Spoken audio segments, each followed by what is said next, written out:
Should I film this whole video wearing glasses? What do you guys think? I think they're a vibe. Hello you lovely lot, and welcome back to a brand new video. If you couldn't guess by my gorgeous green glasses, today we are going to be talking about The Wizard of Oz, which I have recently just seen on tour at the Edinburgh Playhouse, and my god, what a show. I have so much to talk about with you guys, so without further ado, let's dive in. The Wizard of Oz. What an amazing show. I have so much to talk about with you guys. It was just such a magical experience. But before we dive into the good, the bad, and the ugly of this show, for those of you that have maybe been living under a rock, let's go over what exactly The Wizard of Oz is. For those of you that don't know, The Wizard of Oz is a musical which was based off a movie which came out in 1939, which I believe was based on a book. So it's like an adaptation of an adaptation of an adaptation, if that makes sense. I have watched the movie plenty of times. I watched it a lot with my grandparents, specifically my granddad. He is a massive musical lover, but I've never read the book. So if things that I'm talking about that either didn't make sense or were staged in a certain way that are in fact a reference to the book and not the movie, please do let me know in the comments, because I love finding these things out. But what exactly is The Wizard of Oz about? We have our main character Dorothy and her little dog Toto, and she is living with her aunt and uncle on a farm in Kansas. And she's not exactly happy on this farm. She dreams of faraway lands and idealises them as somewhere where she thinks she can be truly happy. It's also worth noting that on this farm in Kansas, she has a horrible next door neighbour who absolutely hates her dog for no real reason and is like properly out to get them. You know, I mean, how you can hate a little Toto, I'm not entirely sure, but some people are just born grumpy, I guess. And there are also several other characters on the farm. There are 3 farmhands, and like I said, the aunt and the uncle, as well as Toto, the dog.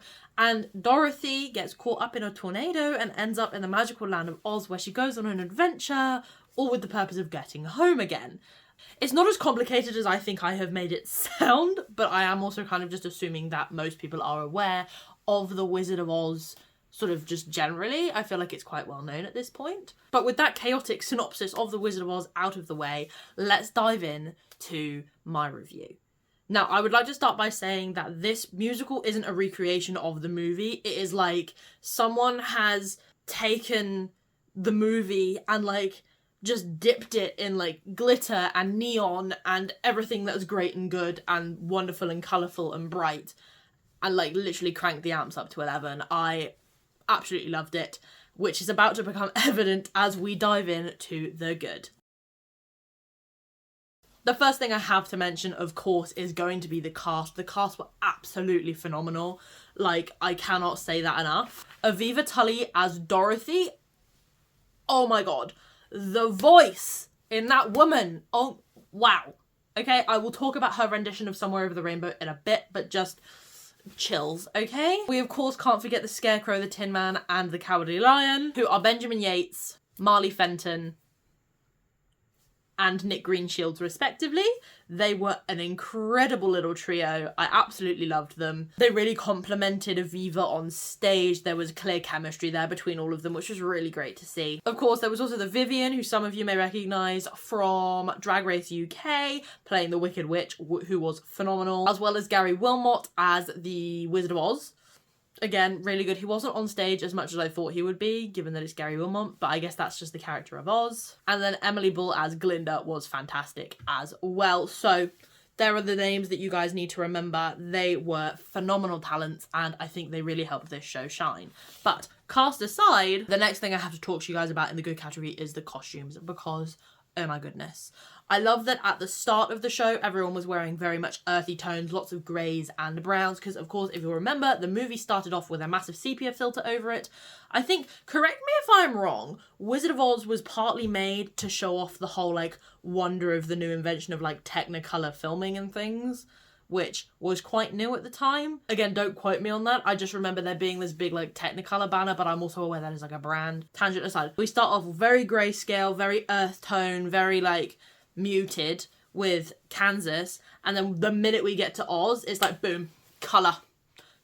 colour everywhere. You don't know where to look. There's bright pinks, there's yellows, there's greens, there's blues, and they're very rich shades as well. They're very vibrant, just popping and pizzazzing against the dark stage, which I loved. A costume that's definitely a highlight for me is Galinda's outfit. Oh my goodness. She very much reminded me of Penelope Pitstop. She had this gorgeous like sequined pink ball gown on. Over the top she had like a pink biker jacket, and she also had a bright pink helmet, and her ponytail like stuck out the back of the helmet. I absolutely loved that. I thought it was genius.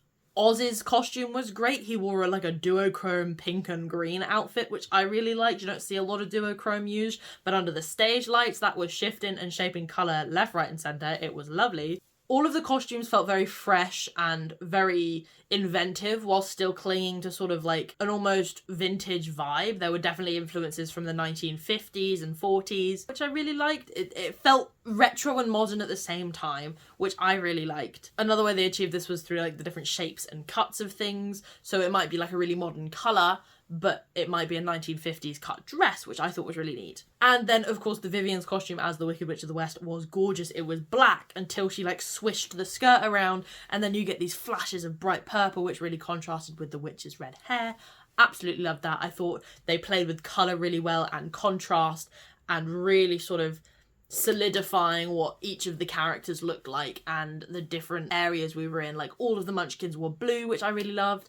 It's also worth noting the flying monkeys didn't look like monkeys. They kind of looked like Gamorreans from Star Wars, which I know is kind of a deep cut, but like, take a Gamorrean and like cross it with Bigfoot and then maybe throw a bit of Mothman in there. That's what they were giving, which I really liked. And it actually, in my opinion, was better because the flying monkeys in the movie still give me the heebie-jeebies. They were creepy. No! God, please, no! Of course, the costumes were a huge highlight for me. Another really amazing part of the show was the music. Now, of course, The Wizard of Oz is an iconic score. You can't really fault it there. There's a reason people love Over the Rainbow and things like that. It included all of the songs that you know and love, like We're Off to See the Wizard, Follow the Yellow Brick Road, Somewhere Over the Rainbow. But it also included a few new songs. The new songs, in my opinion, weren't as strong and weren't as good, but maybe perhaps that was because I was just hearing them for the first time, and if I listened to them more, they'd grow on me because I have known the originals for a very long time. They definitely matched in the vibe and the tone of the show. They just weren't quite at the same level, if that makes sense.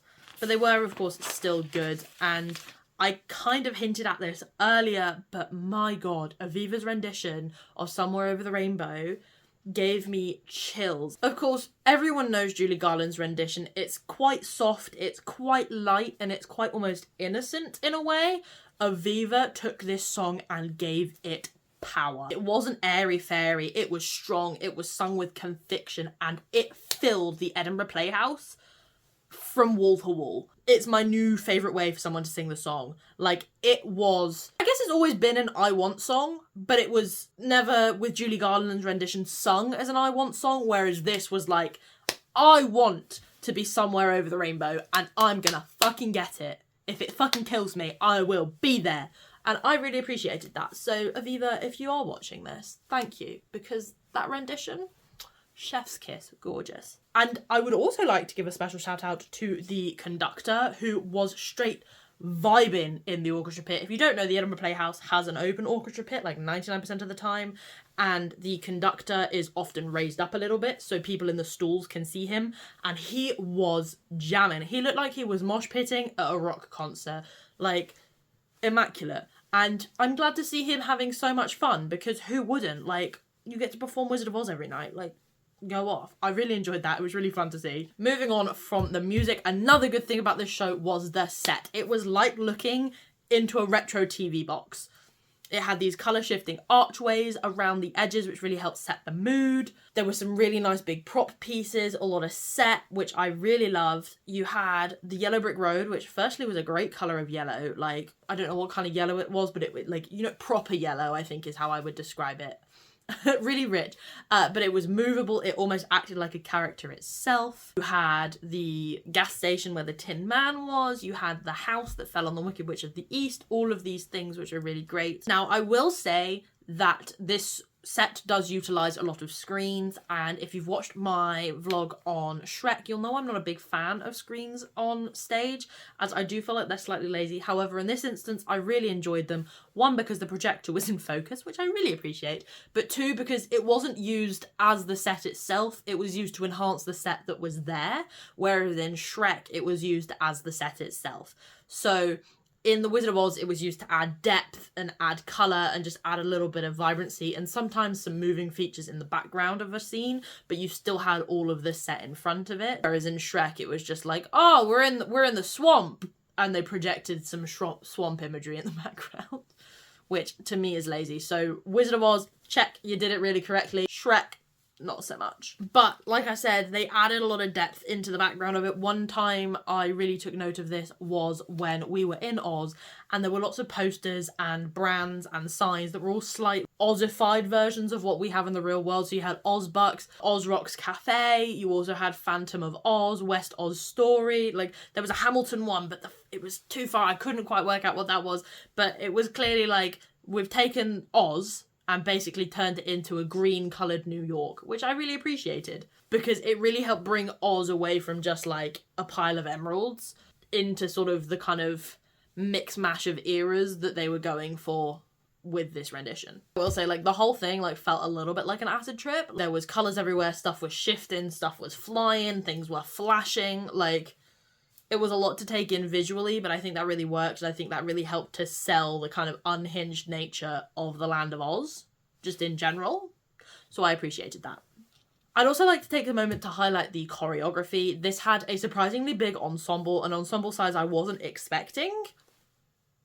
And as a result of that, that really allowed them to fill the stage and do this great unified choreography, which is something I love, especially as someone who can't dance. Benjamin Yates was definitely a standout dancer to me. He was the Scarecrow, as I mentioned earlier, and he, like, it was like he had springs in his feet. He was moving and grooving all over that stage. How he wasn't exhausted and, like, needed to lie down at the end of the show, I'm not sure.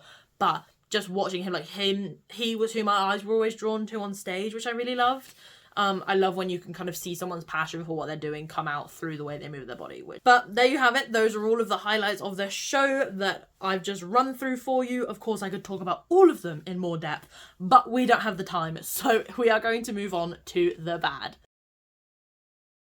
Now, as always, I'm going to preface this by saying the things that I found bad about this show aren't necessarily a reflection on the cast and creatives at all. In fact, I never go after specific people because everyone is putting 100% effort into the show at all times. It is usually things about the plot. It is usually just things about the plot that I found a little bit iffy and a little bit jarring. So, with that disclaimer out of the way, let's get into this. The first bad thing for me was the Act 2 pacing. It was okay overall, but there were certain things that kind of felt very abrupt or came out of nowhere. The biggest thing for me being when the Wicked Witch of the West melted. She'd captured Dorothy, the timer was running out, and then the Scarecrow, the Lion, and the Tin Man have just, like, snuck into her castle, and then boom, she's melting. That kind of came out of nowhere. There was no build-up. Maybe I missed the part where the Lion, the Scarecrow, and the Tin Man all, like, got disguised and snuck in, but they just kind of appeared for me, and then she started melting. I was like, where do we go from here? We've still got 45 minutes left. Like, it just felt like there was very little build-up, but again, that could have just been me not paying attention for, like, 3 seconds. Another thing that didn't really make sense to me was when the wizard just, like, dipped in his rocket ship. I know it's a balloon in the original, but no, he has a rocket ship in this one. He's like, I'll take you home, Dorothy, come on. And then, like, he just takes off without her. Like, how do you forget a whole human being wearing sparkly red shoes? Make it make sense. I know, like, he has to ditch her for the whole, like, there's no place like home, click in your heels moment, but still, like, it just didn't make sense. Also, the relationship between Dorothy and the Scarecrow was slightly strange. Like, it was like they were trying to build this, like, weird sexual tension between them, and I'm just... Isn't Dorothy supposed to be, like, a child, like 15? We don't know how old the Scarecrow is, okay? I get it, girl. Benjamin Yates, the guy playing the Scarecrow, very pleasing to look at. But Dorothy is a literal child, I'm pretty sure. If she's not in this version, I missed that. But if she's not a child, why would she be living with her aunt and uncle? I don't know where I'm putting 15 from, but I want to say Dorothy is, like, no more than a teenager. So if the Scarecrow isn't also a teenager, bit weird. Why are we trying to make a relationship happen there? They should all just be friends. I mean, it's a bit weird 3 grown men hanging out with a 15-year-old girl anyway, but at least none of them were attracted to her. Okay? Like, you see where I'm going? It felt iffy. And then the final thing in the bad category isn't my opinion, it was the opinion of my aunt who I took with me, and that was the fact that she found the puppeteer for Toto really distracting. To me, the puppet was gorgeous and I loved it. I love puppetry on stage. I think it is such a unique workaround when you have characters that are animals like Toto. We can't often have dogs that well trained to just like frolic around on stage and like join in with musical numbers. So puppets are a great way to accommodate that. The Toto puppet, in my opinion, was slightly too small. I know Toto is like a little terrier in the movie, and I know they kind of wanted to replicate that, but like, why can't Dorothy have a German Shepherd? Like, something bigger. If not for the sake of the puppeteer's bag. She was bent over for like 90% of the show. Like, she better have a good physiotherapist, because oh my goodness. But my aunt found the puppeteer in relation to the puppet really quite distracting. She didn't blend in maybe as well as she could have in terms of other puppeteers or other puppets I have seen. Obviously, the gold standard is going to be something like Warhorse, where you literally forget there's puppeteers at all and you're watching a horse on stage. So I do wish they'd maybe made the Toto puppet a little bit bigger, or perhaps a slightly different colour, as he was grey, which does blend in with the dark floor of a stage quite a lot. But I understand why those choices were made, as opposed to anything I have suggested. But as you can see, the bad compared to the good is a relatively minor part of this video. There was so much more good stuff to say than bad, so I can't fault the show too much. But finally, we've done the good, we've done the bad. It is now time for the ugly.